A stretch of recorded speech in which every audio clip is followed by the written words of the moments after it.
Welcome back to the New Orleans Saints Offensive Breakdown. My name is Frank Martin. Thank you for joining me. We're already at Week 10 here, and as you know from previous videos, we're going through the entire football season, and Week 10 means only one thing: rivalry time for the New Orleans Saints.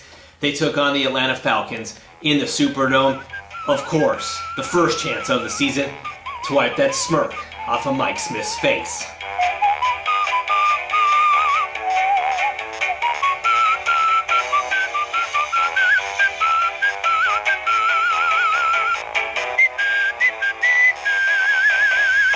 As you know, the game played out like this. The Saints were down 7-0 in the first quarter. First play on their first possession, an interception off of a pass by Drew Brees. Not the way you want to start the game, but of course, the defense makes that stand on 3rd and 1. That set the tone for the afternoon for the New Orleans Saints. Their second possession ends, of course, in a touchdown, a 56-yard run by Chris Ivory. The next Atlanta drive on 3rd down, Matt Ryan misfires. The Saints get the ball back, and they go to work, and that's where we will go to work. Our first play of the breakdown looks like this.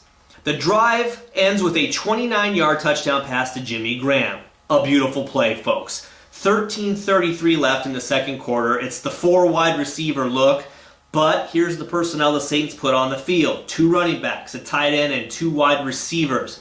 That's Travaris Cadet at the top of your screen as the outside wide receiver. After the snap, Cadet comes back for the wide receiver screen, and we're going to pause right here, and here's why. We all know Cadet.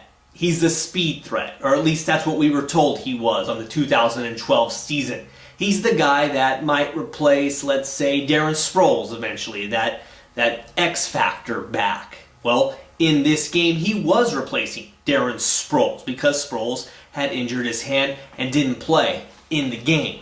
So Cadet's in the lineup, and of course he's a player, like we said, kind of in the same vein as Darren Sproles. No one can ever approach Sproles' ability, but Cadet works well in space. But wait a second.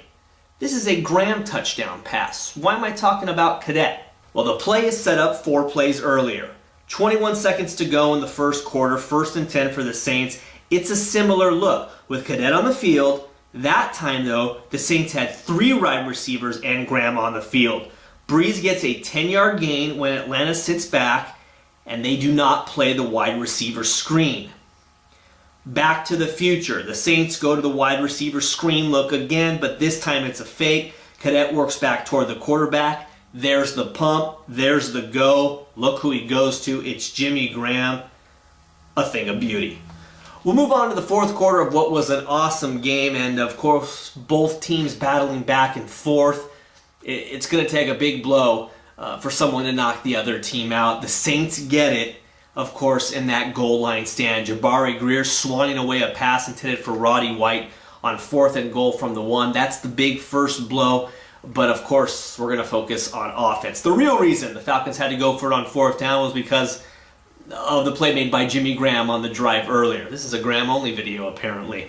7:09 left in the fourth quarter, 3rd and 6 from the New Orleans Saints 42. It's a slant and go by Jimmy. Look at number 25. He bites on the slant. I don't like to name the Atlanta Falcons, by the way. They don't deserve it.